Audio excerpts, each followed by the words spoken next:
কি করেছেন এইখানে বসে? দাদা খুব চিন্তা দাদা। কিসের চিন্তা? এখন কিসের চিন্তা?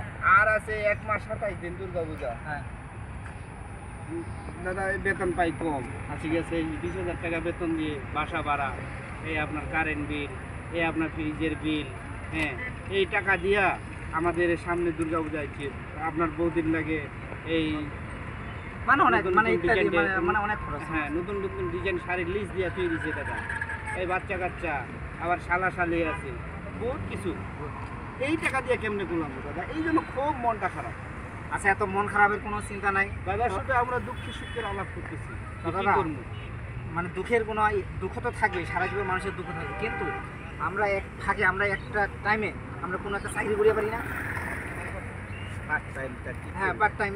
যেমন আমরা মানে সন্ধ্যার পরে আমরা ওভার চালাবো, সেই ওভারের টাকা দিয়া যে টাকা ইনকাম হবে সেই টাকা দিয়ে আমরা সামনে দুর্গা পূজায় বউ বাচ্চা নিয়ে আনন্দ উল্লাস করবো। এরকম টাইমে তো আপনাকে আর পাবেন, সেটা ম্যানেজ করতে হবে, কিন্তু এভাবে বসে থাকলে তো হবে না, এত মন খারাপ করে চিন্তা করলে তো হবে না। না এক হয় চাকরি বাকরি ছেড়ে দিয়ে রিক্সা চালাবা হবে। রিক্সা চালাইলে যদি ফ্যামিলি কোনো রকম মেনটেনেন্স করতে পারেন টাইম। আচ্ছা যেটাই করি না কেন সেটা অফ টাইমে আমরা করব, তাহলে আমরা সামনে দুর্গাপূজায় আমরা আনন্দ পরিবার পরিজন নিয়ে আনন্দ উল্লাস করতে পারবো। কিন্তু এভাবে মন খারাপ করিয়া থাকি এত কোনো লাভ নেই। এটাও ঠিক, আপনি ঠিক কথা বলছেন দাদা, ঠিক না? আপনি ঠিক কথা বলছেন। তাহলে আমরা বাকি টাইম ওভার চালাবো, ওইভাবে চালাই না, যে টাকা পয়সা হবে ওইটা জড়ে রাখি। আরও তো 1 মাস 27 দিন 28 দিন আছে, সেই টাকা দিয়ে আমরা পরিবার পরিজন নিয়ে আমরা দুর্গাপূজা সুন্দরভাবে উদযাপন করবো।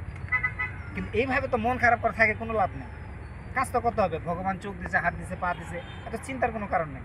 চলেন আমরা আজ থেকে আমরা ওভার চালাবো, ওভারের টাকা দিয়ে আমরা দুর্গাপূজা আনন্দ উল্লাস করবো। চলেন চলেন।